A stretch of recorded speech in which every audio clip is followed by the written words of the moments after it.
Baie welkom elke keer vanmôre hierso. Die wat ingeskakel is, wees julle ook gegroet. En dit is warm hierso. En ek glo nie dit is net die temperatuur nie. Ek dink die Heilige Gees is sommer klaar begin werk. Amen. Ek wil net so 'n klein stukkie ietsie sê om julle te bemoedig vanmôre. Dit gaan oor Sadrag, Mesach en Abednego. Groot woorde.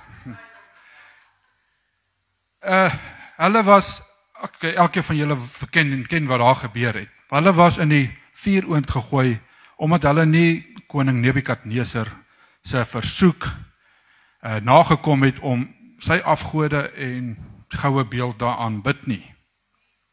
Net so is die Satan met ons in ons lewens. Hy kom daar, ons moet goed doen, dan sê hy nee. Dan kom jy in situasies, hy plaas jou sommer in situasies, wat het vir jou moeilik maak, regtig baie moeilik. Maar soos die drie vriende daar in die vuuroond gestaan het, gaan ek gou hierdie Daniël 3, vers 24 en 25. Toe het die koning Nebukadneser verskrik geword en haastig opgestaan. Hy het sy raadsmanne toegespreek en gesê, het ons nie 3 manne geboei binne in die vuur gegooi nie?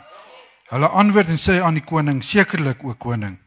Hy antwoord en sê, kyk, ek sien 4 manne los binne in die vuur wandel. Sonder dat daar letsel aan hulle is. En die voorkoms van die vuur lyk soos die van 'n godseën. Nou ja, daar het ons dit, as jy in daai situasies kom, omstandighede kom,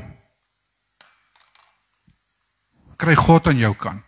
Laat die mense wat om jou staan, verbaas gaan staan en vir jou sê, hoe het jy daar gekom? Dan sê jy, met die man langs aan my, dis Jesus Christus. So is iets om vas te klou vandag, gaan tot God, kry God in jou lewe.